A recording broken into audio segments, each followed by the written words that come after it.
There are places in this world where the veil between the ordinary and the unknown feels unnervingly thin. Picture this: a lone truck driver making his way through the vast, moonlit desert of the American Southwest. The radio crackles with static, the only sound for miles. Then, out of nowhere, something darts across the road too fast to be human, its movements all wrong. It stops, turns, and locks eyes with him. The stories flood his mind instantly, the whispers of something ancient, something dangerous, the Skinwalker.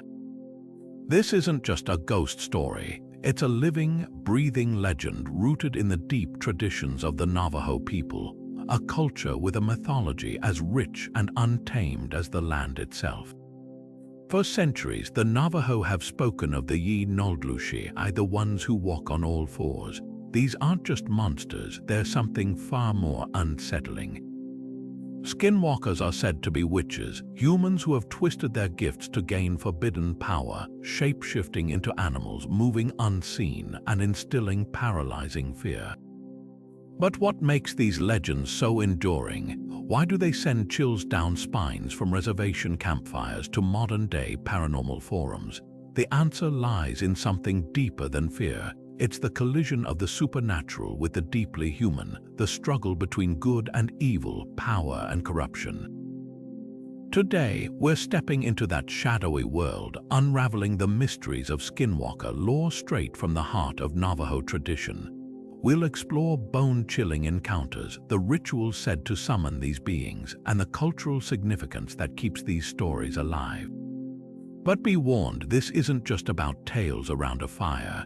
It's about the unsettling question: what if some legends are more than just stories? What if they're warnings? By the end, you won't just understand the myth, you'll feel it. So stay close and keep your eyes open. The desert has ears. To understand the origins of the Skinwalker legend, we must first step into the vast, windswept landscapes that shape the Navajo people, or as they call themselves, the Dene, meaning the people.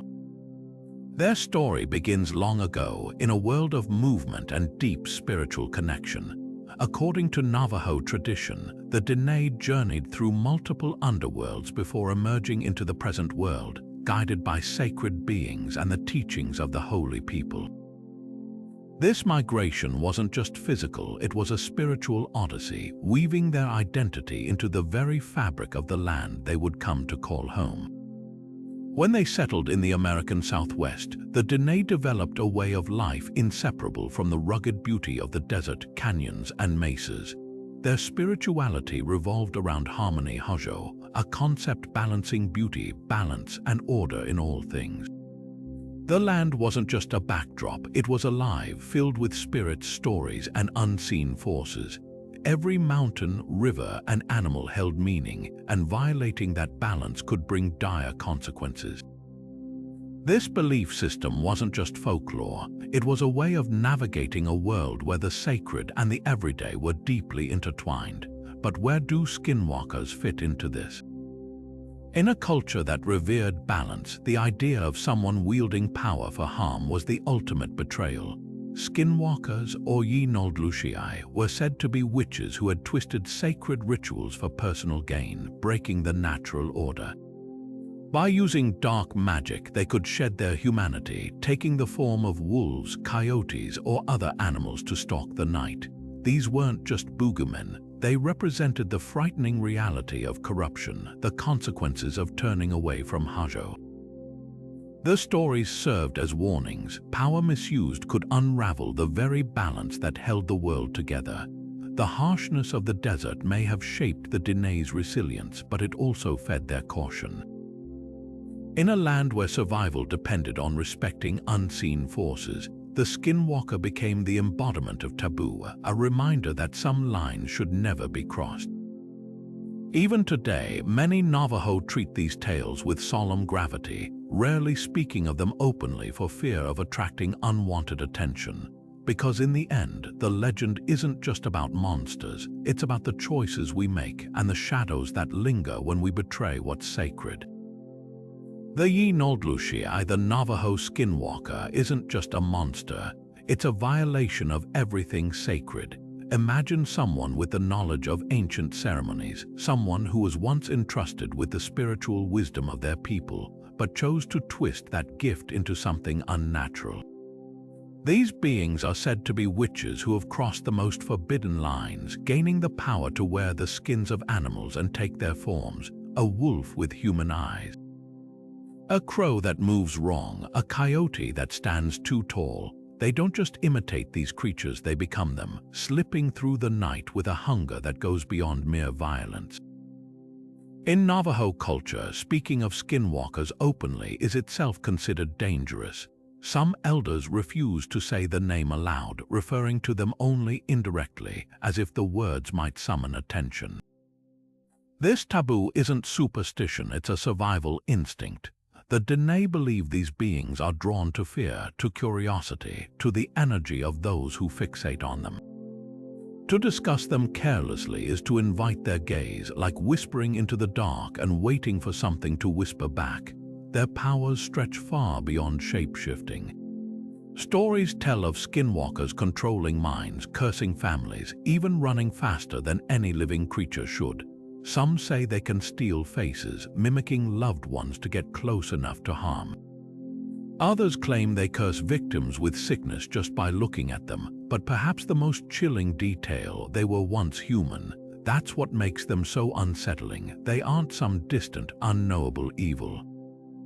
They're people who chose darkness, who traded their humanity for power. The Navajo worldview holds that every action has balance, and the skinwalker represents the ultimate imbalance. They don't just break the rules, they mock them. Traditional medicine men or Hatolei dedicate their lives to healing and harmony, but a skinwalker inverts that purpose. They use sacred knowledge to inflict suffering, turning rituals into weapons. That's why the stories persist, why even today, headlights on a lonely reservation road might flicker, and someone will say very quietly, "Don't stop. Don't look back," because in the end, the most frightening thing about a skinwalker isn't its claws or its speed, it's the reminder that evil can wear a familiar face. The abilities of the skinwalker stretch beyond mere myth. They tap into the deepest fears of what it means to be hunted. Imagine standing in the pitch-black desert when you hear your mother's voice calling from the darkness, only to realize she's miles away. That's the cruelty of the Yi-Noldlushii. They don't just wear animal skins, they become them, twisting the natural world into something predatory. Coyotes with eyes too intelligent, owls that move without sound, wolves that run faster than the wind, these are their chosen forms. But it's not just the shape-shifting that chills the blood. It's how they use it. A single glance from a skinwalker is said to carry a curse, bringing sickness or even death. Some Navajo accounts describe entire families falling ill after locking eyes with a figure that shouldn't exist, a creature lingering just outside the firelight, its presence seeping into the body like poison. Others speak of voices in the night, perfect imitations of loved ones, drawing victims away from safety. The worst part, you might not realize it's a trap until it's too late. These beings don't just hunt, they play, reveling in the terror they create. Their speed defies logic. Witnesses tell of figures keeping pace with speeding cars, vanishing and reappearing miles apart in moments. Some say they can drain the vitality from a person with a touch, leaving them weak, disoriented, as if their very life is being siphoned away. And then there's the mind games. Whispers that burrow into thoughts, nightmares that feel too real, sudden paranoia that splits communities apart. The skinwalker doesn't just attack the body, it unravels the mind. Yet for all their power, they have one glaring weakness, their humanity. These creatures were once people, and that's what makes them so dangerous. They know human fear intimately because they once felt it themselves. That's why the stories endure, not just as warnings of monsters, but as reminders of how easily darkness can take root when someone trades their soul for power. The desert hides many secrets, but none as chilling as the ones that used to be us. Becoming a skinwalker isn't something that happens by accident, it's a deliberate, gruesome choice. The path to becoming Yinodlushia is paved with betrayal, blood, and a complete rejection of everything the Navajo holds sacred. According to tradition, a person doesn't just wake up one day cursed. They actively seek it out, often through acts so unthinkable that they sever their ties to humanity itself. The most common legends speak of a ritual involving the murder of a close family member, usually a sibling or parent, as a kind of twisted offering, but it doesn't stop there. Some say the would-be skinwalker must then wear the victim's skin, absorbing their essence in a perverse mockery of the natural order. Others whisper of ceremonies performed in the dead of night, where forbidden chants are spoken backward, where the names of the holy people are invoked not for healing but for power, power that comes at the cost of everything good. This isn't the kind of transformation born from desperation or ignorance. It's a calculated trade. The witch knows exactly what they're giving up: their soul, their place in the community, their very connection to Hajo, and they do it anyway. Some stories suggest the choice is driven by greed, a hunger for control that overrides all else. Others paint a more tragic picture: a person so consumed by jealousy or vengeance that they're willing to become monstrous to settle a score. Whatever the motive, the result is the same. They cross a line that can't be uncrossed, trading their humanity for the ability to slink through the night in stolen skins, to inflict suffering with a glance, to twist the sacred into something profane. The price of this power is isolation. Skinwalkers are never part of a community. They're always outside, always watching. They can't return to the warmth of family or the comfort of tradition because they've shattered those bonds themselves. And yet, for all their strength, they're still bound by rules. The very magic that grants them their abilities also becomes their prison. Some say they're doomed to hunger endlessly, never satisfied, always craving more pain, more fear. Others believe they're hunted by their former selves, haunted by the people they used to be. Because here's the cruel irony: in gaining the power to terrify others, they lose the one thing that made them human: the ability to belong. What makes the Skinwalker myth so enduring isn't just the horror of the transformation. It's the warning woven into the story. Every culture has its tales of forbidden knowledge, of power that corrupts, but the Navajo version cuts deeper. This isn't about a deal with the devil or an accidental curse. It's about choice the moment someone looks at the sacred and decides to defile it. And that's why, even now, when the wind howls through the canyon at night, or when something moves just beyond the edge of the firelight, the old stories come rushing back. Because the line between human and monster isn't as solid as we'd like to believe. Sometimes it's just one decision away. Navajo witchcraft, or Antiernii, is not a single, unified practice. It's a shadowy spectrum of forbidden knowledge, a world away from the healing ceremonies of the Hatolii. While medicine men work to restore Hajo, witches twist that same sacred power toward destruction. Skinwalkers are the most infamous of these practitioners, but they're not the only ones.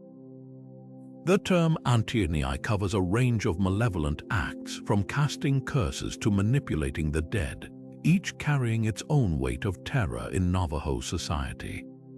What unites them all is the violation of balance, the deliberate poisoning of harmony for personal gain. Unlike European folklore, where witches might be outsiders or rebels, Navajo witchcraft cuts deeper because it comes from within. These aren't cackling figures in the woods. They're neighbors, relatives, people who have turned their backs on the very community that raised them. That intimacy makes the threat so much worse. A witch might bury a piece of your hair to bring sickness, whisper your name into the wind to summon misfortune, or worse, invite something unseen into your home. The fear isn't just of magic, it's of betrayal. Skinwalkers occupy the darkest end of this spectrum. Most Antiernii work in secrecy, their power subtle, a slow unraveling of health or luck. But the Yinodlushii are different. They don't hide. They flaunt their corruption, wearing their monstrosity like a second skin. Where other witches might hex from a distance, skinwalkers hunt. They crave confrontation, the visceral terror of being seen, because fear feeds them. It's not just about power, it's about spectacle. the stigma around witchcraft runs so deep that even speaking of it carelessly is dangerous.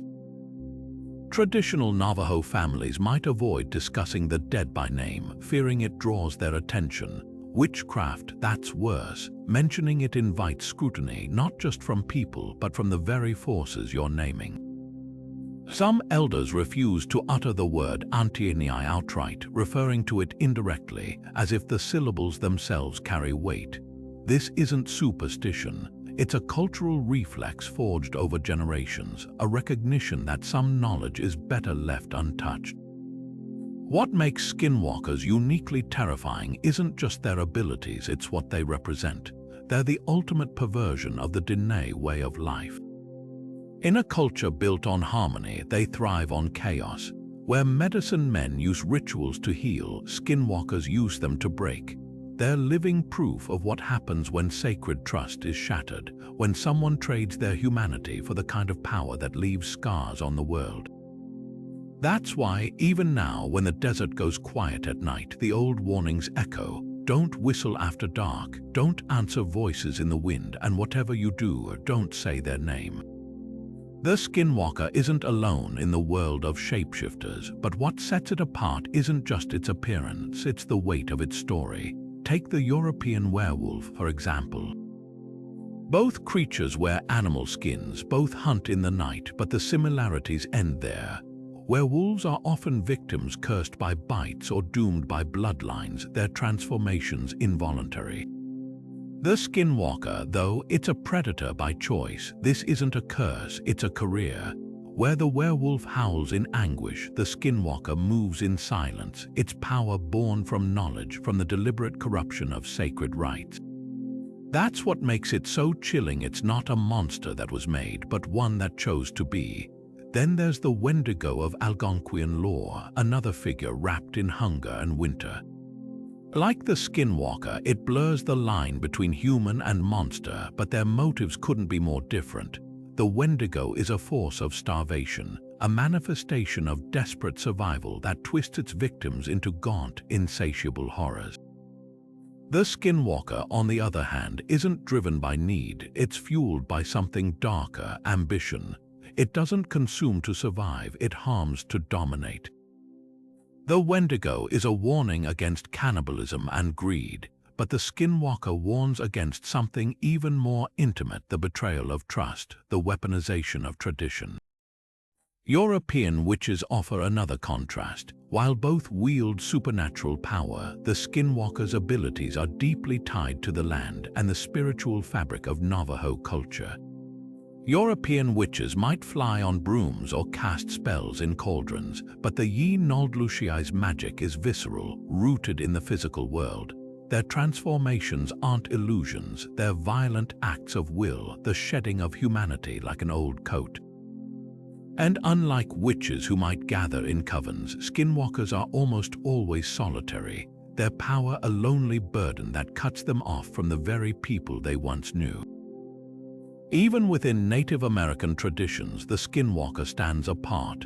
The Cherokee have the Raven Mocker, a witch that steals lives to extend its own, and the Plains tribes speak of ghostly coyote tricksters. But none carry the same cultural gravity as the Yi-Noldlushiai.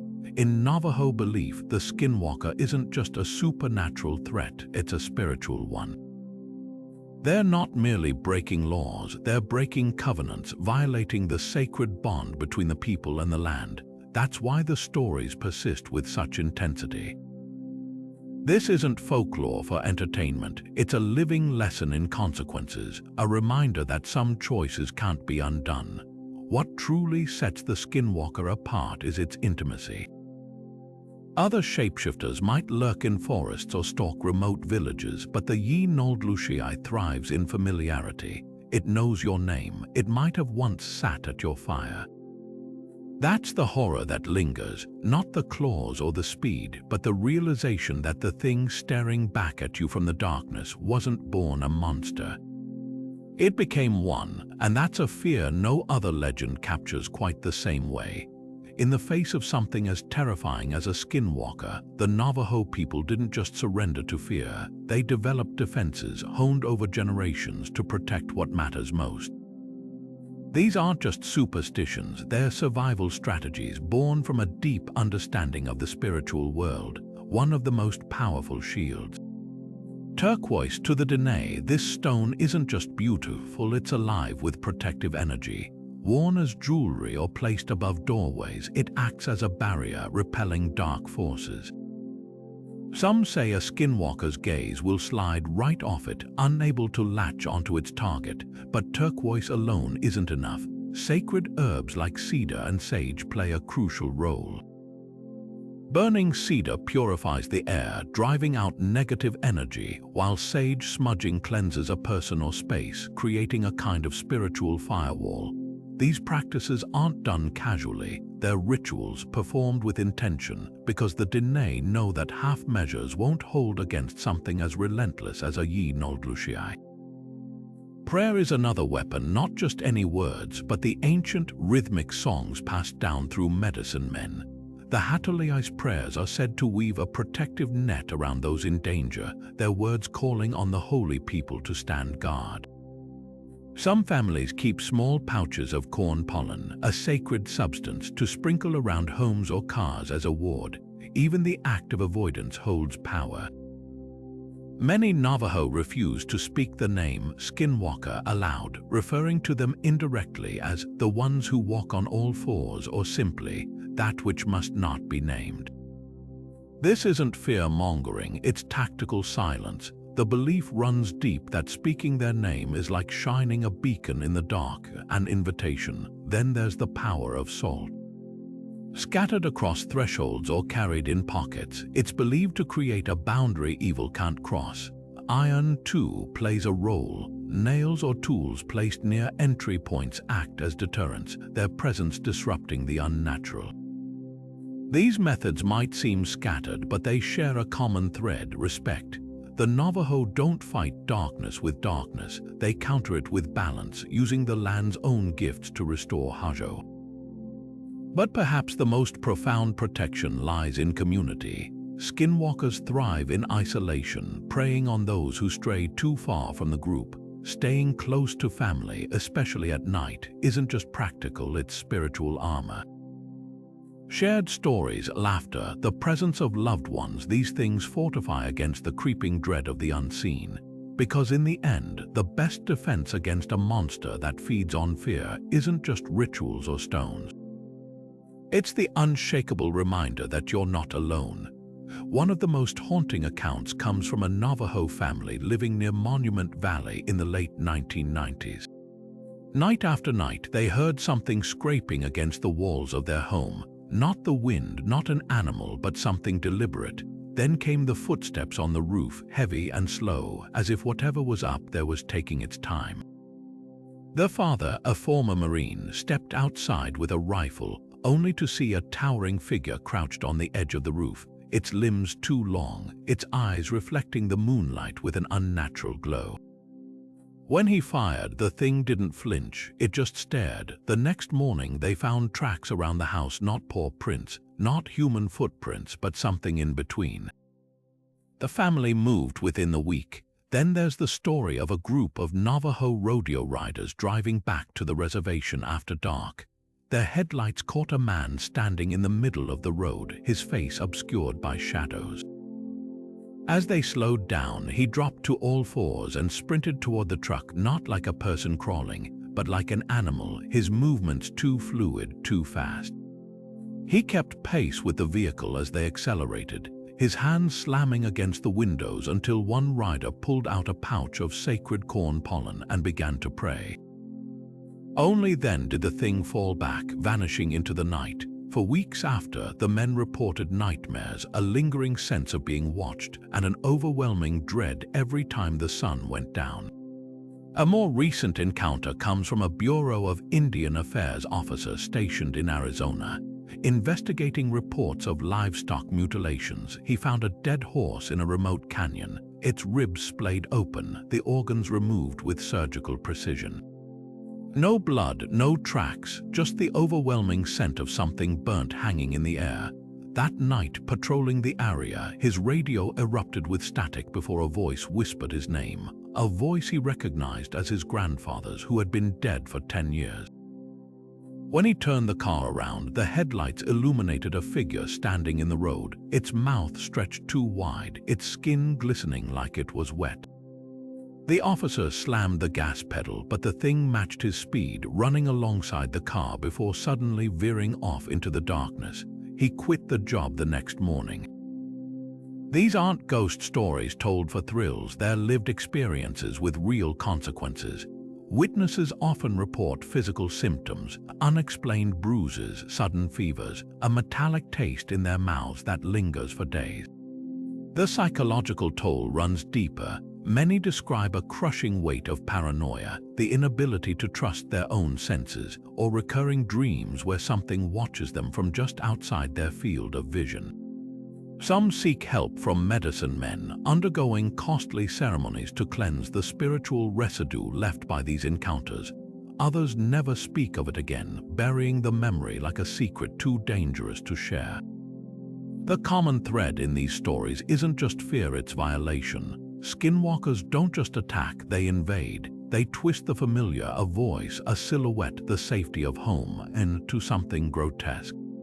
And long after the encounter, the damage remains. Families move away, people stop traveling at night, trust erodes, because the worst part isn't the claws or the speed or the glowing eyes. It's the realization that the world isn't as solid as it seems. That out there in the dark, something knows your name and it's waiting. Deep in the Uinta Basin of Utah lies a stretch of land so steeped in strangeness that even scientists hesitate to explain it: Skinwalker Ranch.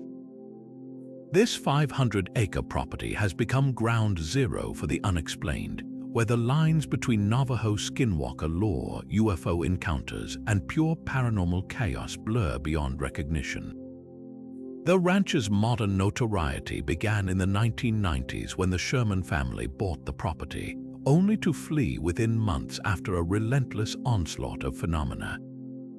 Livestock mutilated without a trace, invisible forces hurling objects across rooms, strange glowing orbs hovering just above the ground, and perhaps most chilling, figures glimpsed in the darkness, moving with that same unnatural gait described in Navajo Skinwalker traditions. But what makes this place different from other paranormal hotspots? It's the way it seems to weaponize fear itself. The ranch's reputation caught the attention of billionaire Robert Bigelow, who purchased the property in 1996 and launched the secretive National Institute for Discovery Science to study it. For years, teams of scientists and military personnel documented events that defied logic. Polygraph experts reporting sudden, overwhelming dread for no reason, cameras capturing streaks of light that vanished upon playback, even claims of a portal opening in the desert sky. Yet for all the high-tech equipment deployed, answers remained elusive. The phenomena seemed almost playful in their evasion, vanishing the moment researchers thought they'd pinned them down. Skeptics dismissed it as hoaxes or hysteria, but those who witnessed it firsthand, trained observers, physicists, even hardened FBI agents, left convinced something beyond conventional explanation was at work. What ties Skinwalker Ranch to the Navajo legends isn't just the name. Witnesses describe encounters with entities that mirror Yinodlushii traits: shape-shifting figures, animals with eyes too knowing, an intelligence behind the chaos that feels distinctly predatory. Some Navajo elders warn the ranch sits on a convergence of spiritual energy, a place where the barriers between worlds grow thin. Others speculate the land itself is cursed, amplifying whatever darkness touches it. Modern theories range from secret military experiments to interdimensional incursions, but the truth remains buried under layers of contradiction. Even the Ute tribes native to the area have their own stories of a dark shaman who once walked those hills, leaving behind something that never quite left. The ranch's current owners continue investigations, uncovering new oddities: mysterious underground structures, sudden spikes of radiation with no source, cattle deaths with no signs of predation. Yet the greatest mystery isn't the phenomena, it's the pattern. Events cluster in waves as if the land itself has cycles of activity, lying dormant for months before erupting again. Scientists debate whether it's a natural anomaly, a psychological contagion, or something far older. Because while Skinwalker Ranch might be the most studied paranormal site on Earth, it refuses to be understood. And perhaps that's the point. Some places don't want their secrets uncovered. Some stories aren't meant to have endings. Hollywood has a habit of taking ancient legends and sanding off their edges to fit neatly into jump scares and CGI transformations, and Skinwalkers are no exception. While pop culture loves the idea of shapeshifters, most portrayals strip away the cultural weight that makes the Yi Nodlushi so terrifying in Navajo tradition. Take the TV show Supernatural, for example. In its 4th season, skinwalkers get lumped in with generic monsters, portrayed as animalistic killers that can be defeated with silver bullets, a trope borrowed straight from werewolf lore. The problem: real Navajo accounts never mention silver as a weakness. More importantly, the show misses the core horror. These aren't mindless beasts.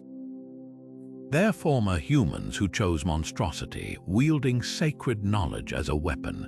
Reducing them to another creature of the week undermines the profound spiritual betrayal they represent.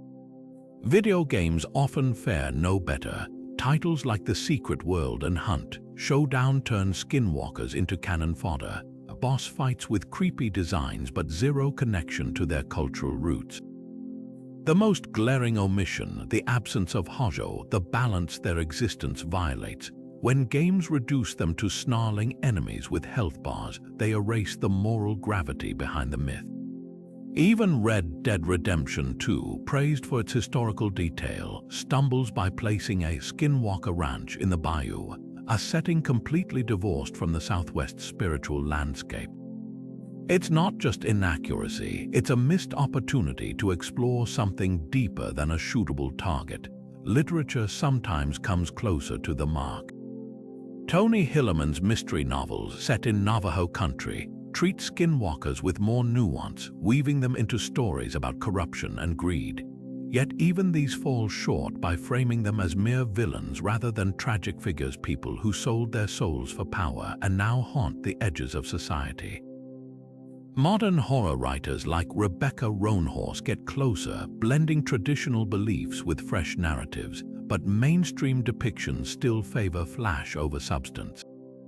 A recent novel described skinwalkers as Native American werewolves, a simplification that erases centuries of context in 5 words.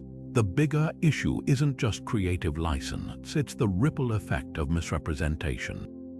When pop culture divorces skinwalkers from their origins, it turns a sacred warning into a cheap thrill. Navajo communities already battle exploitation of their traditions. Seeing Yi Nodlushi reduced to slasher movie fodder adds insult to injury. Some filmmakers, like those behind The Missing 2003, consult Navajo advisors to portray the legends respectfully, but they're exceptions. The trend remains: take the skin, ignore the soul. What's lost in translation is the cultural terror, the idea that a skinwalker isn't just something to fight, but something to mourn. These stories were never about good versus evil, they're about the cost of forsaking harmony. When a horror movie turns them into another CGI monster, it misses the point entirely.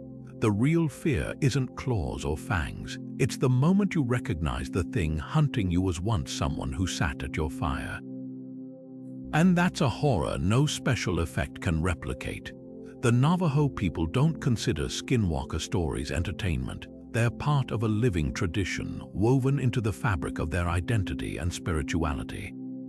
To outsiders, these tales might seem like spooky campfire legends, but to the Diné, they're sacred warnings tied to generations of wisdom and survival. That's why approaching this topic requires more than curiosity. It demands respect. Imagine digging up someone's family gravesite for a thrill. That's how it feels when outsiders treat skinwalker lore as mere horror fodder. The difference between sharing a story and exploiting it comes down to intention. Are you amplifying voices or just mining a culture for chills? One of the most critical taboos involves speaking of skinwalkers carelessly. Many Navajo refuse to say the name aloud, referring to them indirectly as the ones who walk on all fours or simply that thing.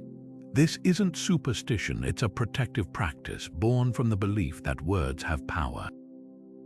When non-Navajo creators flippantly throw the term around in podcasts, YouTube thumbnails, or cheap horror movies, they're not just being insensitive, they're potentially inviting danger. Think of it like shouting into a canyon. You never know what might echo back. The Diné have spent centuries understanding these boundaries. Outsiders who trample them aren't just disrespectful, they're reckless. Then there's the issue of appropriation. Turning skinwalkers into generic monsters erases their cultural context. These beings aren't just shapeshifters, they're the embodiment of broken trust, of sacred knowledge weaponized. When pop culture reduces them to snarling creatures in a haunted house plot, it strips away the Navajo worldview that gives them meaning. It's like taking the cross from Christianity and using it as a prop in a vampire flick without understanding its significance. The result isn't just inaccurate, it's offensive. So how can outsiders engage with these stories respectfully? First, listen. Seek out Navajo voices, elders, scholars, storytellers who choose to share these traditions on their own terms.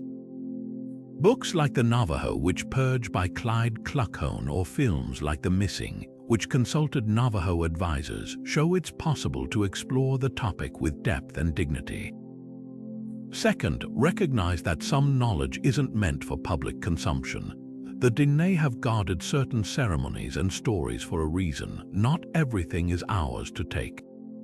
Finally, check your motives. Are you honoring the culture or just chasing clout? Real respect means stepping back when asked, even if it means leaving some mysteries unsolved. At its core, the Skinwalker legend isn't about monsters, it's about consequences. The Navajo people have survived centuries of hardship by holding fast to their traditions, and these stories are part of that resilience. When outsiders treat them as trivial scares, they're not just disrespecting a belief system, they're dismissing a people's right to control their own narrative.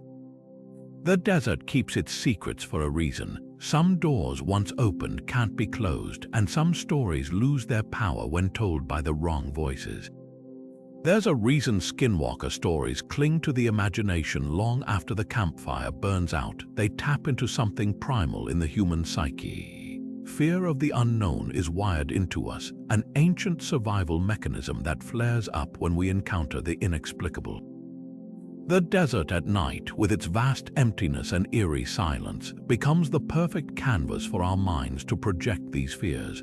But the Skinwalker legend goes deeper than just jump scares or superstition. It embodies a very real, very human terror, the fear of betrayal. These aren't faceless monsters lurking in the woods, they're people who were once trusted members of the community, who twisted sacred knowledge into something monstrous. That cuts deeper than any ghost story ever could. Psychologists call this phenomenon the uncanny valley of fear, when something is almost human but just wrong enough to trigger visceral discomfort. Skinwalkers epitomize this. They wear familiar skins, mimic voices we know, and exploit the trust we place in our own senses. That's why encounters leave lasting scars. It's not just about seeing something supernatural, it's the lingering doubt that follows. Did I imagine it? Could it be real? The mind races to fill in the gaps, and in the absence of answers, folklore rushes in. Stories become a way to make sense of the senseless, to give shape to the shapeless dread that lingers after dark. In some Navajo communities, this fear manifests as what anthropologists term skinwalker syndrome, a palpable collective paranoia. Livestock deaths or unexplained illnesses might be attributed to witchcraft, sparking whispers and suspicion. Neighbors eye each other warily, wondering who among them might harbor dark secrets. It's not irrational, it's a cultural response to generations of lived experience. When the line between human and monster is blurred, trust becomes a liability. Yet this isn't unique to Navajo culture. Look at the Salem witch trials or medieval Europe's obsession with werewolves. When societies face uncertainty, they often create monsters to explain their suffering. The Skinwalker is just one more iteration of an age-old pattern. The closer the threat, the sharper the fear. But there's another layer to why these legends endure: the power of storytelling itself. Oral traditions aren't just about entertainment, they're vessels for lessons too dangerous to forget. By passing down Skinwalker tales, the Navajo reinforce the consequences of violating harmony, of trading one's humanity for power. These stories aren't just warnings, they're social safeguards. Every time someone hesitates before walking alone at night, or thinks twice about exploiting sacred knowledge, the legend does its job. Fear in this context becomes a teacher. What's fascinating is how modern technology has amplified these age-old fears. Security cameras capture blurry figures moving too fast, thermal imaging picks up heat signatures with no visible source, and night vision goggles reveal shapes that vanish when the sun rises. Science hasn't dispelled the mystery, it's given it new tools to unsettle us. The Skinwalker evolves, adapting to the anxieties of each era. Whether it's a shadow in the desert or a glitch in a drone feed, the core fear remains unchanged. Something is out there, and it knows more than we do. At its heart, the persistence of the Skinwalker legend isn't about proving whether these creatures exist. It's about what they reveal about the land, about culture, and most of all, about us. Fear is a mirror. What we see in it says more about our own minds than any monster ever could.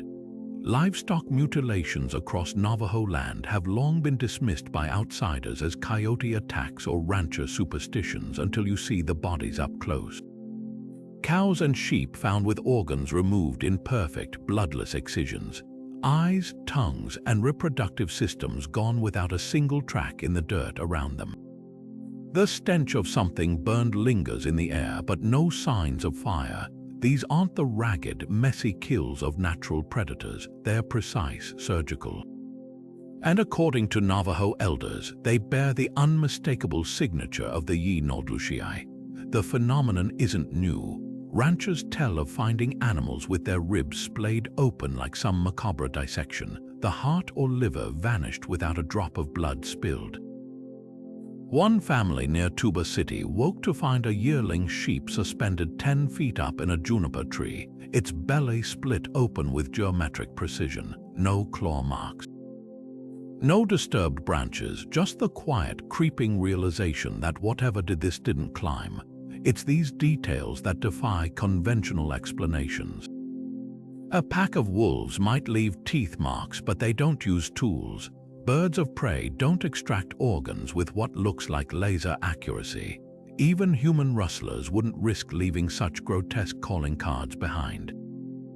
Navajo medicine men point to the spiritual residue left at these sites, a greasy, oppressive feeling in the air, like static clinging to the skin. Some perform protection rituals over the remaining livestock, sprinkling corn pollen or burning cedar to cleanse the area.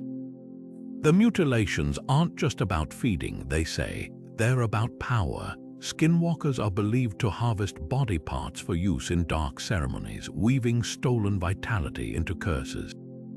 A sheep's eyes might grant them vision in the dark. A cow's heart could fuel unnatural strength. The more fear they sow, the stronger they become. Skeptics argue the mutilations could be secret government experiments or even extraterrestrial activity, theories fueled by similar cases in places like Skinwalker Ranch. But Navajo accounts predate modern conspiracy theories by centuries. Oral histories describe identical patterns: livestock drained of blood, strange lights flickering over the desert the night before discovery, the uncanny absence of scavengers. Coyotes won't touch these carcasses, ravens avoid them. It's as if the animals themselves sense the violation. What's often overlooked is the cultural toll. For ranchers, these losses aren't just financial, they're spiritual violations. Livestock are more than property in Navajo culture. They're part of a reciprocal relationship with the land. When something kills without need, without respect, it fractures that balance. Some families abandon their grazing lands after repeated attacks, fearing the land itself has been tainted. Others whisper of seeing figures watching from the mesa at dusk, their silhouettes just a little too tall, their movements a little too fluid. Science struggles to explain these events, but the Navajo don't need labs or forensics. They've lived with this terror for generations. Whether it's skinwalkers, something else, or a combination of forces, one thing is clear. In the vast silence of the desert, the rules of the ordinary world don't always apply. And sometimes the most terrifying answer isn't proving what did it, but accepting that we may never truly know.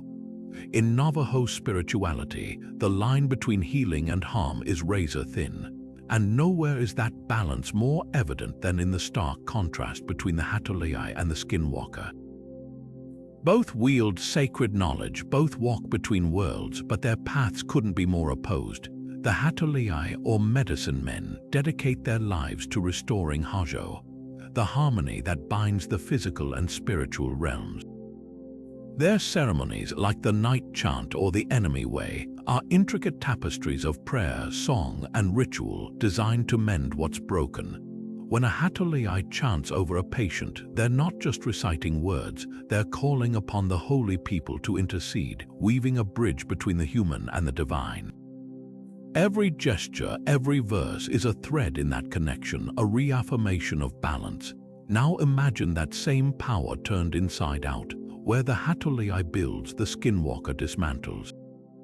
They take the sacred language of creation and twist it into a weapon, using chants to curse rather than heal, to sever rather than unite. It's not just a difference of intention, it's a perversion of the very fabric of Navajo cosmology. The Hatolai's tools, corn, pollen, turquoise, cedar, are conduits for light. The Skinwalker corrupts them, turning protection into predation. A medicine man might use a sand painting to restore a person's spirit. A Skinwalker might bury that same painting upside down to invite decay. The tools are identical, but the hands that wield them determine whether they bring life or terror. This duality isn't just about individuals, it's a microcosm of the Navajo worldview. The Dene don't see the universe as a battleground between good and evil, but as a delicate equilibrium where every force has its place. Even the most benevolent spirits can bring harm if disrespected, just as the darkest forces have their role in maintaining balance. The Skinwalker exists not as an aberration but as a necessary shadow, a reminder of what happens when harmony is forsaken. The Hatolai doesn't fight them with violence, they counter them with order, using ceremony to disentangle the knots of chaos the Skinwalker leaves behind. Stories of these confrontations are rare but chilling. One elder spoke of a Hatolai summoned to a hogan where a family was plagued by nightmares. The medicine man performed a diagnostic ritual, tracing the illness to a bundle of twisted roots hidden under the floorboards, a Skinwalker's work. For hours he sang, unraveling the curse stitch by stitch, his voice battling something unseen in the air. Witnesses described the hogan growing impossibly cold, the flames of the ceremonial fire bending as if pressed by an invisible hand. But the Hatolai held fast, his prayers a lifeline tethering the family to safety.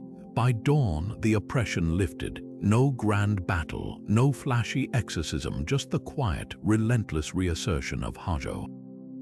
What's striking is how these roles reflect broader truths about power. The Hatolai's authority comes from service. They train for decades, enduring strict apprenticeships, fasting, and isolation to prove their worthiness. Their gifts are earned through humility, and their status is measured by how many lives they uplift. The Skinwalker's path, by contrast, is one of instant gratification, a shortcut to power that demands the ultimate price. Where the Hatolai strengthens the community, the Skinwalker thrives on its fragmentation. One is revered, the other is feared, but both serve as mirrors, reflecting the consequences of our choices back at us. This tension isn't unique to Navajo culture. Every society has its healers and its destroyers, but the Dene frame it with unparalleled clarity. The Hatolii and the Skinwalker aren't just opposing forces, they're two sides of the same coin, bound by the knowledge they share but divided by how they use it.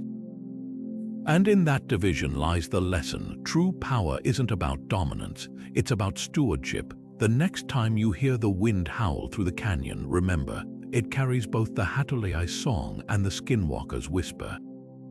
Which one you hear depends on which one you're listening for.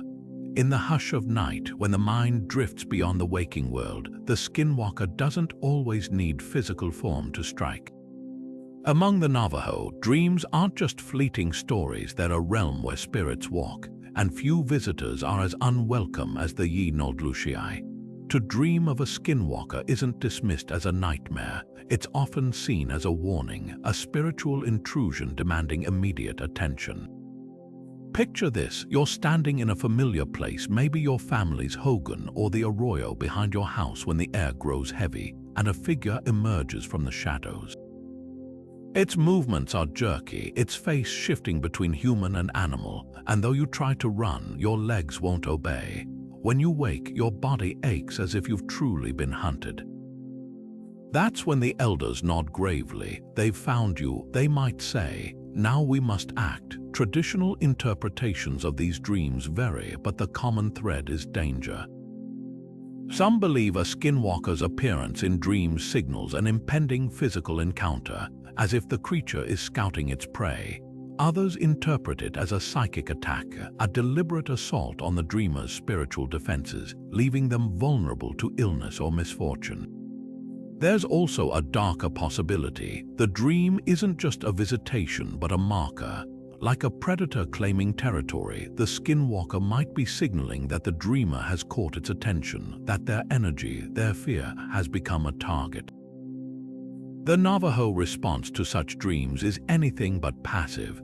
Protective rituals often begin at dawn, with the dreamer smudging themselves and their home with cedar smoke to cleanse the psychic residue. Corn pollen, a sacred substance symbolizing life and purity, might be sprinkled around doorways or applied to the body as a shield. In more severe cases, a Hatolii is summoned to perform a ceremony, using chants passed down for generations to sever the spiritual connection before it takes root. One elder described the process as brushing away footprints in the sand, erasing the trail so the Skinwalker can't follow it back to the waking world. But why dreams? In Navajo cosmology, sleep is a liminal state where the soul can journey beyond the body, making it susceptible to spiritual interference. Dreams of Skinwalkers often share eerie consistencies: the sensation of being watched, an overwhelming dread upon waking, or physical marks, unexplained scratches or bruises, that mirror injuries sustained in the dream. Some families keep amulets of turquoise or arrowheads under pillows, believing these objects act as anchors, tethering the sleeper's spirit safely to their body. Others avoid sleeping near windows or mirrors, fearing reflections might become gateways. The most unsettling accounts come from those who have experienced recurring invasions night after night of the same figure circling closer, its intentions growing clearer. One woman, a weaver from Ganado, spoke of dreams where a coyote with human hands would sit at the foot of her bed, whispering her name in her dead grandfather's voice. After weeks of exhaustion, a medicine man identified the dreams as a curse sent by a jealous rival. The counter-ritual involved burning a bundle of herbs woven with the woman's hair, symbolically cutting the link between her and the attacker. The dreams stopped that night. What makes these beliefs so enduring isn't just the terror they evoke, but their function as a kind of spiritual immune system. By treating certain dreams as real threats, the Navajo reinforce community bonds, checking on loved ones after bad nights, sharing protective practices, reaffirming collective resilience. In a world where modern psychology might label such experiences as sleep paralysis or stress, traditional teachings offer something more visceral: agency. The message isn't, it's just a dream, but you have the tools to fight back. Yet even skeptics pause when hearing the stories. Too many witnesses describe the same details. The sulfur smell, the weight on the chest, the face that morphs between loved one and stranger. Science might call it the brain's misfiring, but for those who have lived it, the distinction doesn't matter. When the dream ends but the fear lingers like a stain, ritual becomes more than superstition. It becomes medicine, and in the vast, whispering dark of the desert, sometimes that's enough. The desert doesn't forgive, and neither do its people, especially when it comes to those who break the oldest laws. While outsiders might dismiss skinwalkers as superstition, some Navajo communities have dealt with them in ways that blur the line between justice and vengeance. These hunts are rare, whispered about in hushed tones, never documented but passed down like warnings. One account from the 1950s tells of a man in Chinle accused of using witchcraft to sicken his neighbor's children. When livestock began dying with the same unnatural precision as the children's symptoms, the community acted. Under cover of darkness, a group of men stormed the suspect's hogan, dragging him into the open desert. By morning, he was gone, his belongings burned, his name erased from conversation. To this day, locals avoid that stretch of land, muttering about coyotes that walk like men and the faint smell of sulfur on the wind. These actions aren't taken lightly. Navajo society places immense value on harmony, but when the fabric of that harmony is torn by someone wielding dark power, the response can be swift and absolute. Another story from the 1980s involves a medicine man near Shiprock who allegedly identified a skinwalker within his own family. The accused, a cousin, had been seen near the sites of several livestock mutilations, always vanishing before dawn. The family convened in secret, elders debating for hours before reaching a decision. The cousin disappeared that night, leaving behind only a pair of moccasins placed neatly at the edge of a cliff. Some say he jumped, others insist he was pushed, but the mutilation stopped. The ethics of these hunts are murky at best. On one hand, they represent a form of grassroots justice in a community where law enforcement often lacks the tools or the belief system to address crimes of spiritual corruption. The Navajo Nation's legal code doesn't recognize witchcraft as a prosecutable offense, leaving communities to handle threats in ways outsiders might call vigilante. On the other hand, the secrecy surrounding these acts raises troubling questions. Without trials or evidence, accusations can stem from personal grudges as easily as genuine danger. In one documented case from 2003, a Window Rock man was falsely accused of witchcraft after a land dispute with his brother. He survived the attack but left the reservation, too traumatized to return. Modern influences have complicated these traditions even further. Some younger Navajo, educated in Western legal systems, push back against the old ways, calling hunts barbaric or outdated. Others argue that dismissing them outright ignores the very real terror skinwalkers represent, a terror that police reports and courtrooms can't quantify. The tension between cultural preservation and human rights simmers beneath the surface, rarely discussed openly but felt in the way certain names are avoided at family gatherings, or how quickly conversation dies when someone mentions a recent mutilation. What's undeniable is the cost of these hunts, both to the accused and the accusers. Those who participate often carry the weight for years, haunted by what they've seen or done. One former rodeo rider turned night watchman in Kayenta confessed to a friend that he'd been part of a hunt in his youth. For decades afterward, he refused to camp alone, convinced the shadows moved differently when he was by himself. Whether the guilt was moral or supernatural, the effect was the same, a life forever marked by a single night's choices. The irony is this: in hunting monsters, people sometimes become what they fear. The same communities that pride themselves on Hojo balance find it shattered by the very acts meant to restore it. Yet to judge these hunts without understanding their context is to miss the deeper truth. In a world where the supernatural isn't just myth but memory, the line between justice and survival blurs, and in that blur, the desert keeps its secrets. From a scientific standpoint, Skinwalker encounters invite skepticism, not because the witnesses are lying, but because human perception is far more fallible than we'd like to admit. Take mass hysteria, for example. When a community shares deep-rooted beliefs about supernatural threats, fear can distort reality. A coyote darting through the brush becomes a shapeshifter. The wind howling through canyon walls morphs into otherworldly whispers. Psychologists call this collective delusion, where cultural narratives shape what people see and hear. In places where skinwalker stories are woven into daily life, it's not surprising that ordinary events get reframed as paranormal. The mind fills gaps with what it expects to find, especially under stress or in low-light conditions where details are scarce.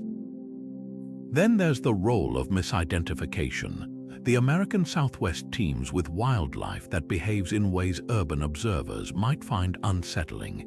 A sick or injured wolf stumbling through the desert on 3 legs could appear unnaturally hunched. A great horned owl's silent flight and glowing eyes might seem inhuman in the dark. Even known psychological phenomena like the uncanny valley effect come into play. Our brains are wired to recoil from things that are almost human but not quite. When adrenaline kicks in, a fleeting glimpse of a mangy bear or a disoriented cougar could easily be reinterpreted as something far more sinister. Sleep paralysis adds another layer.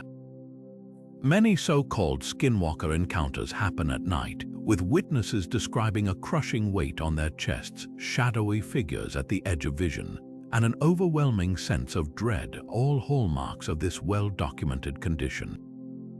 In Navajo communities where the legend is omnipresent, it's natural for the brain to latch onto familiar folklore to explain the unexplainable. The same neurological glitch that convinces a college student they're being haunted by a ghost might manifest as a skinwalker visitation for someone raised on these stories. But what about the physical evidence? Livestock mutilations, often cited as proof, defy easy scientific explanation, yet they aren't exclusive to skinwalker lore.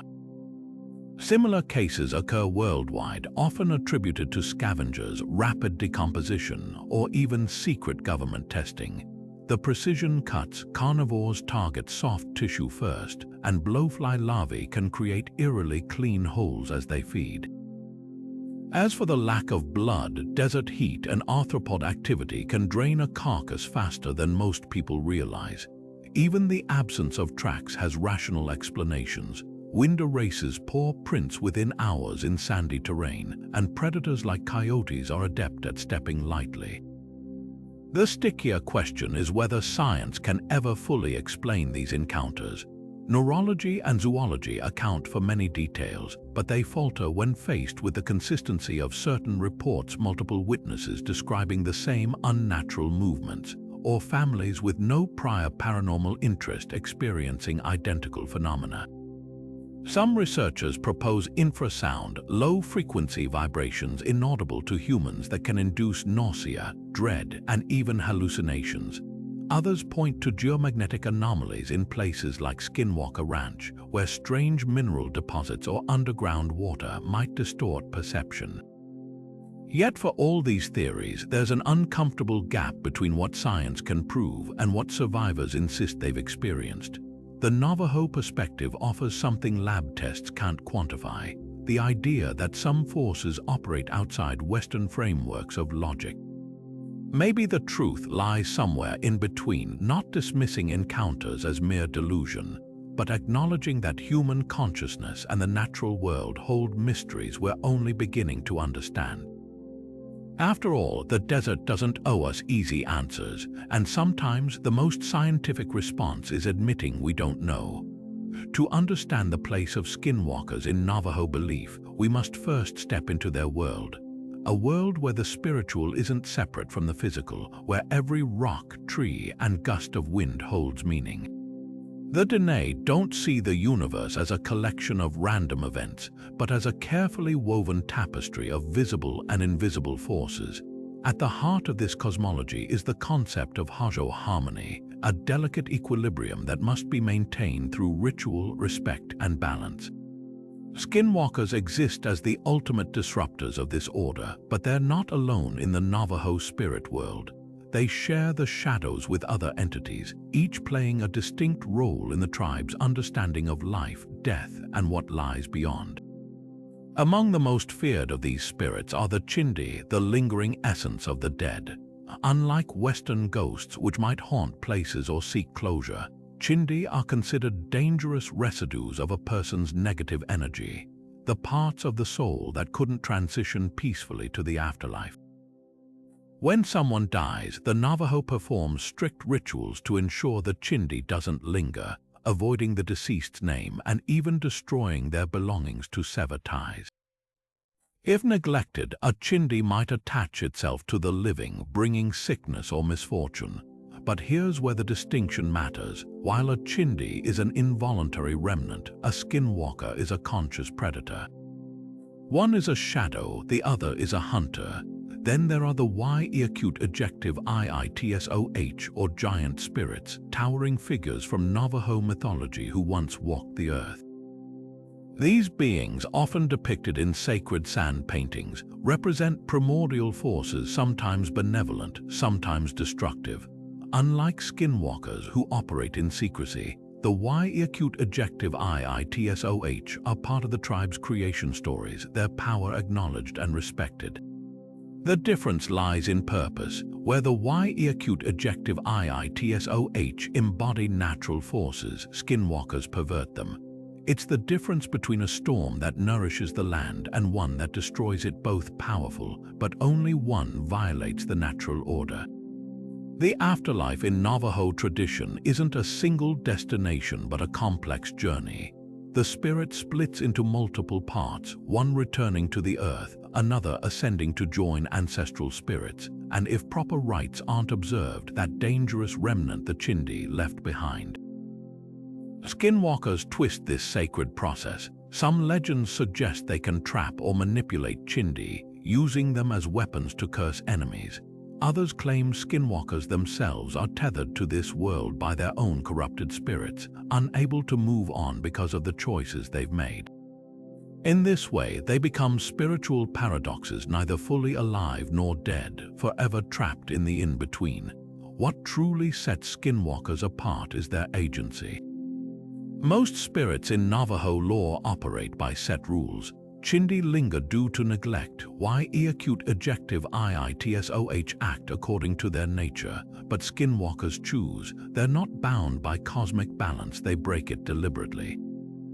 That's why they inspire such visceral fear. A Chindi might bring bad luck, but a skinwalker seeks you out. It adapts, it remembers, it plays with its prey.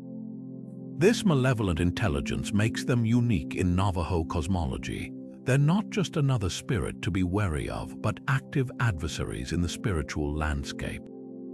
The desert at night holds more than darkness, it holds layers of the unseen. To the Dene, the world is alive with energies most never perceive. Skinwalkers are just one thread in that vast web, but they're the frayed one, the one that threatens to unravel the whole. Their existence reinforces a fundamental Navajo truth. The spiritual isn't distant or abstract. It's as real as the ground beneath your feet, as present as the wind against your skin.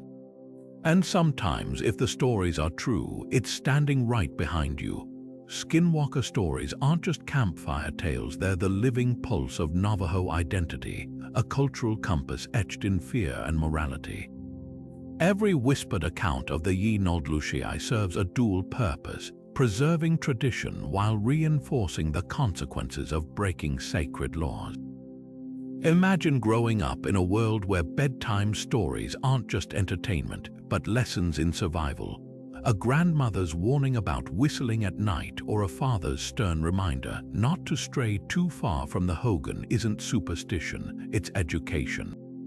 These narratives weave respect for balance into the fabric of daily life, teaching each generation that violating Hojo, the harmony binding all things, invites chaos. The skinwalker isn't merely a monster, it's a mirror held up to human weakness, reflecting the cost of greed, jealousy, or the reckless pursuit of power. Oral traditions are the backbone of this teaching. Before written language, the Navajo relied on spoken word to pass down history, values, and warnings. Skinwalker stories function like oral textbooks, their gruesome details making the lessons unforgettable. Take the tale of the trader who cheated his people, only to vanish one night after neighbors spotted a mangy coyote lurking near his sheep pen. Or the account of the arrogant apprentice who stole ritual knowledge from his mentor, only to waste away as his skin supposedly grew loose, as if something beneath it no longer fit. These aren't just plots, they're parables, illustrating how selfishness transforms a person into something unrecognizable. The stories evolve with each telling, adapting to new dangers. Today, elders might frame skinwalkers as metaphors for substance abuse or betrayal, showing how old warnings fit modern struggles.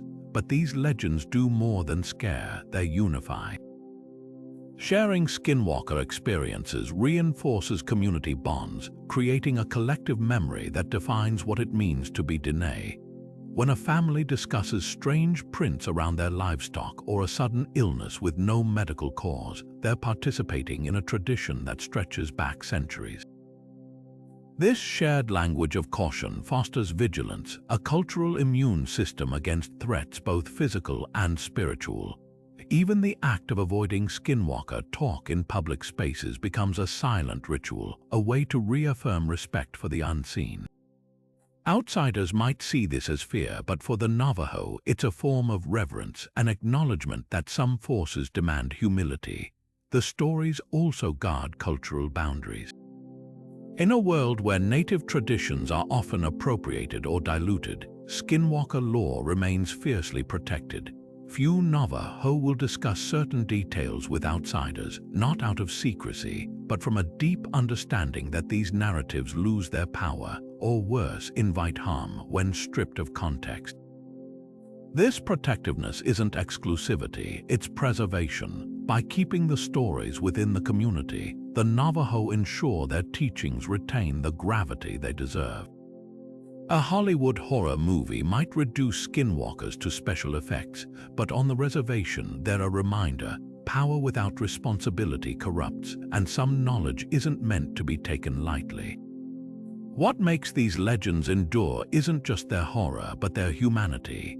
At their core, skinwalker stories explore universal questions about temptation, consequence, and the fragility of trust. They force listeners to confront uncomfortable truths. How far would you go for power? What lines would you cross? And if you did, could you ever come back? The answers aren't given outright. They linger in the silence after the story ends, in the way children inch closer to the firelight, or how adults double-check the locks at night. The lessons seep in quietly, like desert rain, absorbed rather than taught. In the end, skinwalker lore isn't about the monsters outside, it's about the monsters we might become. Every time a Navajo parent tells these stories, they're not just passing down folklore, they're offering armor. Because in a world where darkness wears many faces, the sharpest weapon isn't a weapon at all, it's remembrance. The rise of paranormal media has turned skinwalkers into clickbait, gold mangled into mysterious creatures for viral documentaries and eerie podcast thumbnails. But peel back the dramatic reenactments and ominous soundtracks, and you'll find something far uglier: the commodification of a living culture. Take the infamous Hunt for the Skinwalker documentary, which framed Navajo beliefs as a spooky backdrop for UFO chases, reducing sacred warnings to a sideshow for alien conspiracy theories. Or the countless true crime podcasts that treat skinwalker encounters like campfire stories, complete with exaggerated voices and ad breaks.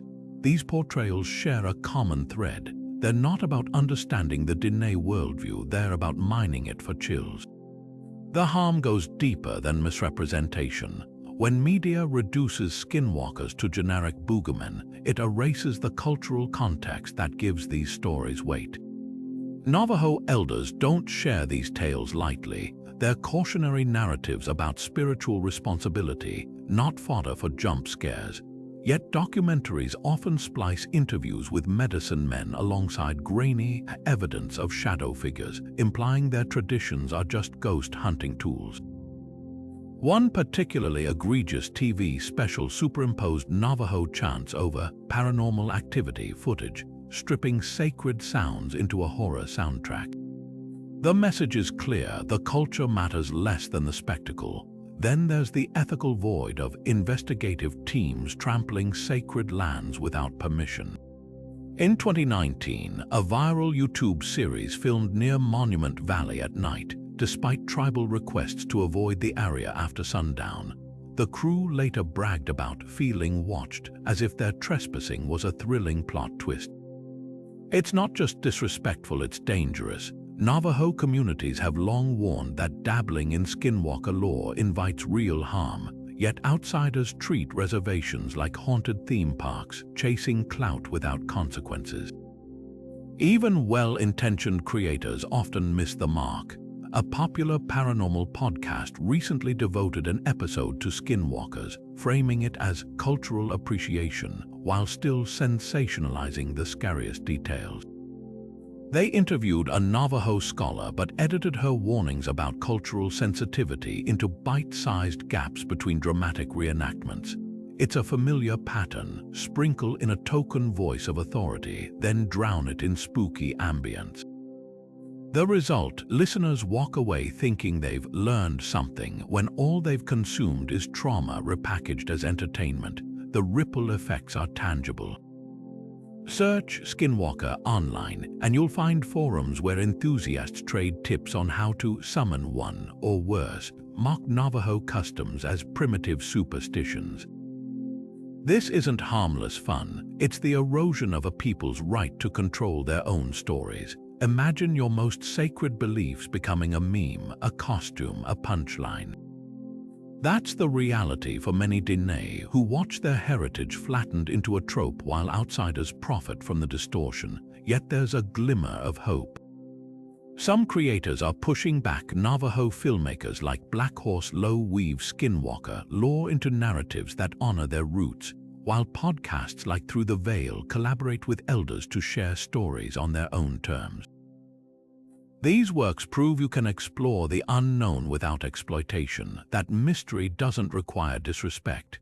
The difference is simple: they center the people, not the paranormal.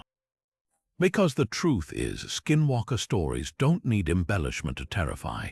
Their power lies in what they reveal about humanity, not what they invent for ratings. The next time you click on a terrifying skinwalker encounter video, ask yourself, who benefits from this, who's being heard, and who's being used? The desert's secrets aren't yours to monetize. Some stories demand more than screams, they demand silence, and sometimes the most respectful thing you can do is listen. To truly grasp the weight of the skinwalker in Navajo culture, we must turn to those who carry its stories, the elders. Their voices hold generations of wisdom passed down not as entertainment but as solemn truth. One elder from the Black Mesa region, who asked to remain unnamed, put it plainly: the Yi Noldlushii aren't creatures. They're consequences. In his telling, these beings embody what happens when knowledge is poisoned by selfishness. He described a childhood memory, a neighbor who vanished overnight after rumors spread of him digging up graves. No one spoke his name again, but the lesson lingered. We don't fear the skinwalker itself, he said. We fear the choices that create it. Another elder, a medicine woman from Canyon de Chelly, framed the stories as spiritual inoculation. Children hear these tales not to scare them, but to prepare them, she explained. When you know darkness exists, you learn to walk with light. She recounted a ceremony where a teenage boy, plagued by nightmares of a coyote with human hands, was taught to weave protection into his dreams using cedar ash and prayer. The nightmares stopped, but the deeper lesson stuck. Harmony isn't passive. It must be tended like a fire. Scholars like Dr. Lloyd Lee, a Navajo ethno-historian, trace the legend's endurance to their adaptability. These aren't frozen folktales, he noted. They evolve. In the 19th century, skinwalkers were blamed for livestock raids during conflicts with settlers. Today, elders might reference them when warning against drug abuse or greed. The form shifts but the core remains, a caution against violating communal trust. Dr. Lee's research uncovered an old Hatalaized journal describing a skinwalker curse lifted not by force, but by the community restoring balance. The witch, deprived of the discord that fed them, reportedly withered like a cut vine. Yet some teachings stay guarded. A Chuska Mountains elder, his face lined with decades of desert sun, refused to discuss certain rituals. Some doors shouldn't be opened, he muttered, tightening his grip on a turquoise necklace. Even words have teeth. His silence spoke volumes, a reminder that not all knowledge is meant for outsiders. This protective secrecy isn't about exclusion, it's about preservation. When sacred stories become commodities, they lose the very power that sustained them. What emerges from these conversations isn't just lore, it's a worldview. The elders don't debate whether skinwalkers are real in a Western sense. To them, the question misses the point. These stories are maps charting the boundaries of morality in a world where the spiritual and physical intertwine. When the wind howls through a lonely canyon, it's not just air moving, it's a voice. And sometimes, if you've been taught to listen, it's saying, remember. Be careful, stay together. The legends endure not because they frighten, but because they teach. And in the vast, whispering dark of the desert, those lessons just might keep you alive. Navajo artists walk a delicate line when depicting the Yi-Noldlushii, translating the unspeakable into visual form without inviting its attention. Unlike mainstream art that glorifies monsters, traditional Dene creations hint at skinwalkers through absence and implication. A silver pendant might show a coyote with hollow eyes, its body slightly too elongated, the craftsmanship flawless except for one deliberate flaw, a twisted paw or missing claw. These mistakes aren't carelessness, they're protection. By rendering the creature incomplete, the artist acknowledges its power while refusing to give it full form. Turquoise inlay often appears shattered around such figures, symbolizing broken harmony, while jagged lightning patterns suggest the unnatural energy these beings wield. Weaving offers another layer of coded storytelling. Navajo textile masters sometimes conceal skinwalker references in storm patterns, designs normally representing balance. A rug might appear symmetrical until you notice one crimson thread spiraling out of order, or a border that abruptly frays. These subtle disruptions mirror how skinwalkers operate in the world, hidden in plain sight. One renowned weaver from Tuba City explained her process. I don't weave the monster, I weave the space around where it should be. Her most famous piece, displayed at the Heard Museum, shows a perfect geometric design with a single humanoid shadow cast across it, except the shadow has no source.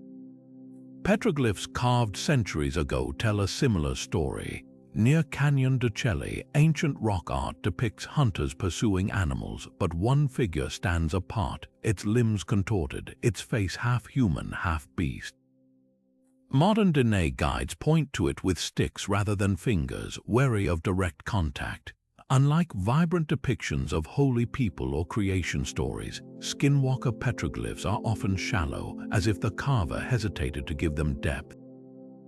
Some appear deliberately weathered, their edges softened by time until they're nearly indistinguishable from the stone. It's art as erosion, acknowledging what must be remembered but cannot be preserved. Contemporary Navajo painters push these boundaries further. Shonto Begay's watercolors use washed-out grays and sickly yellows to suggest figures that blur at the edges, while beige whitethorn SR incorporates mirrors into his canvases. Viewers searching for hidden faces sometimes catch their own reflection staring back. The message is clear. The line between observer and observed is thinner than we think. Even abstract artists like Melanie Yazzie embed warnings in their work. Her seemingly joyful metal sculptures often hide tiny, distorted animal forms in their undersides, visible only from certain angles. The most powerful symbolism emerges in what isn't shown. A necklace might feature a bear with no eyes or a pottery design interrupted by a smear of ash. These omissions speak louder than any detailed rendering could, because in Navajo culture, to depict something fully is to invite its presence. Artists navigate this tension daily, creating pieces that whisper rather than shout, where the most terrifying stories live in the negative space. Their work asks a haunting question: is it better to remember the monster or to remember what the monster took? The answer, woven into every careful stroke and chisel mark, is both. Shapeshifters lurk in the shadows of nearly every culture's folklore, each wearing a different face but sharing the same chilling purpose: to embody our deepest fears of betrayal and the unknown. Take the Norse berserkers, warriors who supposedly channeled the spirits of bears and wolves in battle. Cloaked in animal pelts, they were said to enter trance like rages, their humanity slipping away with each swing of the axe. Like the Skinwalker, these warriors straddled the line between human and beast, but with a crucial difference: where the berserker's transformation served the tribe in war, the Skinwalker's power serves only itself. Both legends, though oceans apart, whisper the same warning: when the boundary between man and monster dissolves, violence follows. Across the Atlantic, West African traditions speak of the Obeifo, witches who shed their skins at night to prowl as glowing balls of light, draining the life from sleeping victims. Much like the Navajo Mythology, these beings were once human, often neighbors or even family members who traded their souls for dark abilities. The parallels run deeper than mere spooky similarities. Both cultures associate these creatures with jealousy and unchecked desire, framing their transformations as the physical manifestation of inner corruption. An Obeifo might steal a child's breath out of envy. A Skinwalker curses a rival's livestock out of spite. The specifics vary, but the root terror remains: evil wears a familiar face. In the Highlands of Scotland, the legend of the Selkie offers a gentler but no less haunting twist. These seal people could shed their skins to walk on land, often falling in love with humans until someone stole their pelt, trapping them in human form. Unlike the Skinwalker's predatory motives, the Selkie's tragedy lies in lost autonomy. Yet both myths share a fascination with the shedding of skin as a conduit between worlds. The difference: one is a story of coercion, the other of choice. The Selkie is stripped of its identity. The Skinwalker discards its humanity willingly. Together, they bookend the same primal fear: what happens when the self becomes something else? Latin America's Nahual traditions reveal another eerie mirror. Certain Mesoamerican cultures believed sorcerers could shape-shift into jaguars or owls, often to guard sacred knowledge or exploit it. Some Nahuals were revered as protectors, others feared as malevolent tricksters. This duality mirrors the Navajo distinction between Hatolei and Skinwalkers, two sides of the same mystical coin. Both traditions acknowledge that shape-shifting itself isn't inherently evil, it's the wielder's intent that corrupts. A Nahual might heal under the full moon, while a Skinwalker hunts beneath it. The magic is neutral, the heart is not. Even Japan's kitsune legends, fox spirits capable of human disguise, echo these themes. While some kitsune are benevolent, others manipulate and possess, their true forms glimpsed in mirrors or shadows. Like Skinwalkers, they exploit the trust of their victims, weaponizing familiarity. A kitsune might impersonate a loved one to lead travelers astray. A Skinwalker mimics voices to lure prey into the desert. Both creatures thrive on the uncanny, that stomach-dropping moment when the ordinary reveals itself as anything but. What unites these global variations isn't just the mechanics of transformation, it's the subtext. Every culture that fears the shapeshifter is really fearing the same thing: the fragility of trust. Whether it's a Norse villager doubting the berserker's control or a Navajo family locking doors against the night, the response is identical: we bar the windows. We huddle closer to the fire. We tell stories to remind ourselves that monsters are real, but so are the bonds that keep them at bay. The Skinwalker might be uniquely Navajo, but the dread it inspires is as old as humanity itself. Because in the end, every shapeshifter myth asks the same harrowing question. How well do you really know the person beside you? The Skinwalker isn't just a monster lurking in the shadows of Navajo mythology. It's a mirror held up to humanity itself.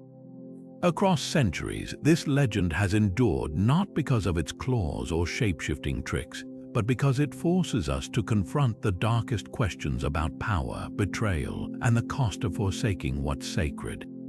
At its core, the Yinodlushii represents the ultimate perversion of balance, a living warning of what happens when knowledge is twisted for selfish gain.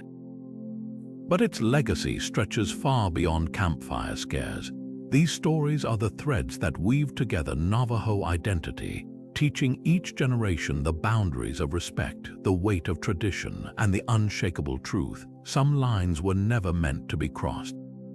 Why do these tales grip us so fiercely? Perhaps because they tap into a fear deeper than any ghost or ghoul, the fear that monstrosity isn't born but chosen.